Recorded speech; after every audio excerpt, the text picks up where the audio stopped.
Coming up, we talk with 2 college students and flood victims as they head back to school. Dedicated to Eastern and Southern Kentucky, this is WYMT Mountain News at 11. Good evening, I'm Steve Hensley. After July's deadly flooding in eastern Kentucky, families and communities are still working to regain a sense of normalcy.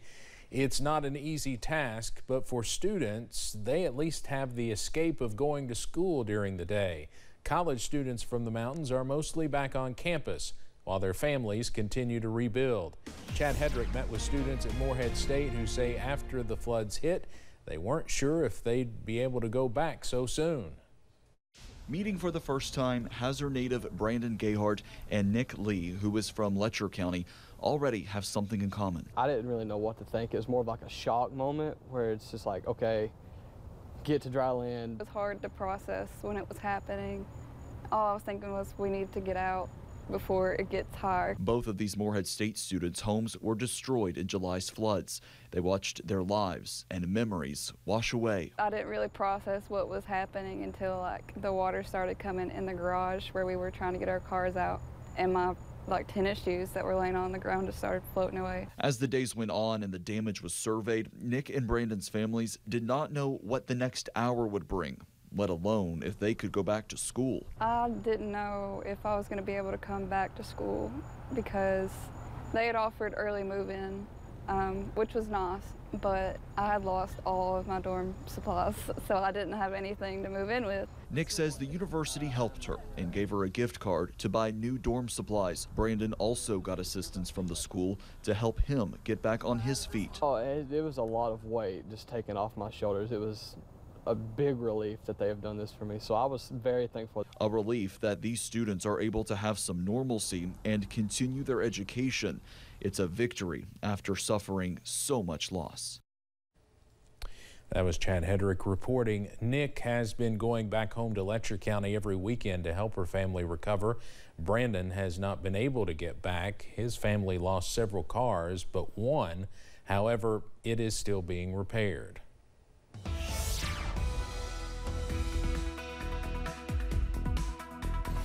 Continuing to see quiet conditions around the region tonight.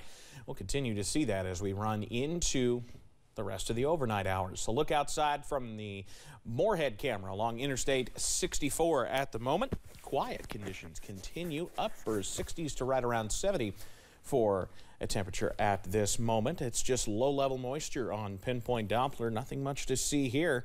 As we run through tonight, we're down into the lower 60s. Wind staying calm, with skies mostly to partly clear, and again, we'll have to watch some of that patchy fog. Details on when we could see a return to some showers and storms coming up in just a few minutes. Steve? Evan, thank you. President Joe Biden delivered a speech tonight that the White House described as, quote, the continued battle for the soul of the nation. Republicans say he's not focused on the more important issues. CBS's Christina Ruffini has the latest from Washington. President Biden took aim at what the White House calls the extreme wing of the Republican Party during a primetime speech at Philadelphia's Independence Hall. Donald Trump and the MAGA Republicans represent an extremism that threatens the very foundations of our republic. President Biden says former President Trump's hardline supporters pose a threat to American democracy and asked traditional Republicans to condemn violent rhetoric.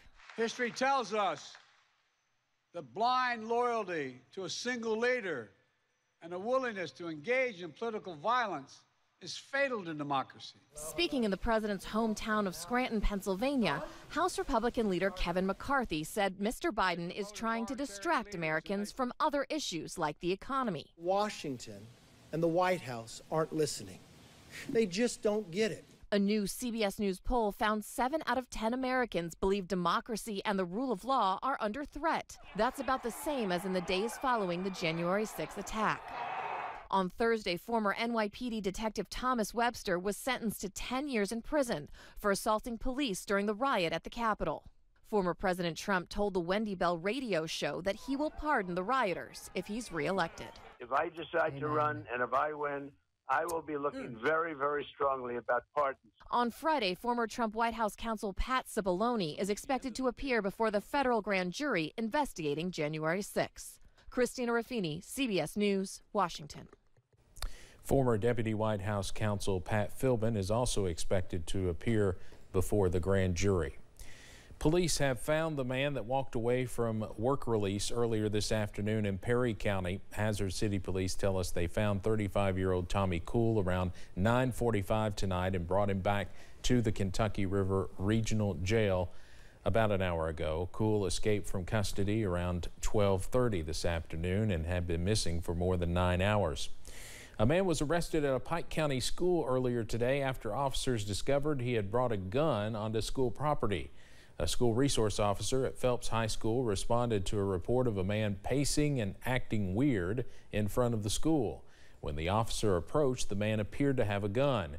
He was arrested without incident, but an arrest citation says the man was carrying a .40 caliber handgun with a loaded magazine plus one in the chamber. Pike County Superintendent Dr. Reed Atkins says this incident was handled swiftly and safely by the Pike County Sheriff's Office's SRO. School safety, student safety is our #1 priority. We take that very serious, and it needs to be a message to anybody that's going to approach one of our schools or anything of that sort. We certainly are not going to put up with that stuff. Pike County Sheriff Rodney Scott added that the man was also intoxicated and is being held at the Pike County Detention Center. And as Eastern Kentuckians rebuild their homes after the flood, FEMA officials are making sure homeowners are building their homes securely. FEMA reps are at home improvement stores this week, one in Breathitt County, the other in Knott. They say the event that runs into late next week is geared towards DIYers and contractors, saying rebuilding a stronger home could help lessen damage if a natural disaster happens again in the future. There's a variety of pamphlets that's available at these locations that you can take with you and have that written material to fall back on. FEMA recommends people use waterproof materials when rebuilding and, if possible, place AC units off the ground. Millstone Missionary Baptist Church in Letcher County was damaged in the flood. Now the pastor and church members are working hard to make repairs. Pastor Bill Kraft and church members have showed up every day since the flood to clean up. With that said, Kraft says there's still a lot of work to be done. Now we're waiting on carpet so we can put our seats and things, but all down in here now, the ductwork's tore loose, so it's going to cost us thousands of dollars. Kraft says hundreds of people continue to show up because of how hard members have worked to keep the church in good shape. The Kentucky Transportation Cabinet has been working to remove flood debris for the past month, and they say they will not stop until they are no longer needed. KYTC says they have picked up more than 30,000 tons of debris that's been removed from the right-of-way and more than 8,000 tons that's been removed from waterways. They say the majority of what's being picked up has been things that people have gone through and just can't salvage. The vast majority of what we're picking up is items that, as people clean up, they went through these items, they've placed it out near the right-of-way, on the right-of-way for us to pick up and take away. Now you can see where crews will be next on their Facebook page. The link is on our website, WYMT.com.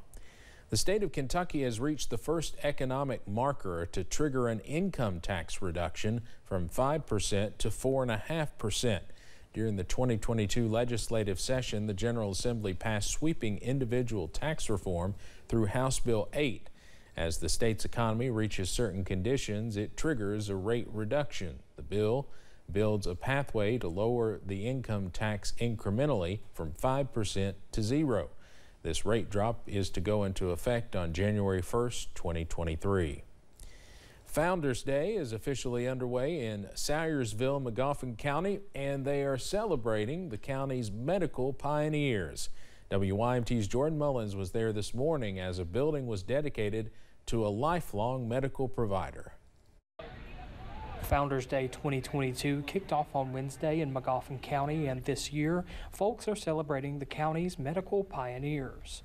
On Thursday morning, folks focused on one woman who has served her community for decades. This year at Founders Day, we're honoring pioneers in the medical field in McGoffin County, and we had 4 people that we're honoring, and Mildred was one of them. She's been at it a long time and still going strong. The Hope Family Medical Center in Salyersville was officially dedicated to Mildred Patrick Sizemore, who has spent 46 years as a provider with Big Sandy Healthcare. April the 1st, 1976, I applied for Big Sandy Healthcare. They had an RN job. I'd just become an RN. Throughout her career, Sizemore has touched the lives of several generations of Eastern Kentuckians. We will never know the number of lives that Mildred has touched and changed for the better because of her servant's heart that God gave her. And officials say her dedication to her patients is one of a kind. She'll call you, with messages, she'll follow up with what you need with your diagnosis and your lab testing, and that personal touch is really great for a medical provider. But Sizemore plans to continue her service as a provider.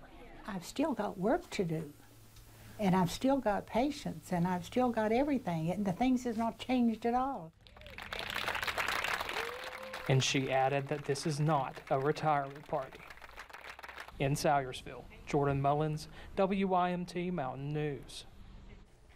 She started working 2 months before I was born. She added today that she will turn 84 next month, and she looks forward to seeing patients for many years to come. Good for her. Coming up on Mountain News at 11, with costs rising, some Kentucky retirees are seeing their finances fall short. Plus, hotter and more humid air on the way to close out the work week, the impact on Friday night football, and your holiday weekend plans. Coming up. We love food. It's our thing. You'll notice it all over the store, like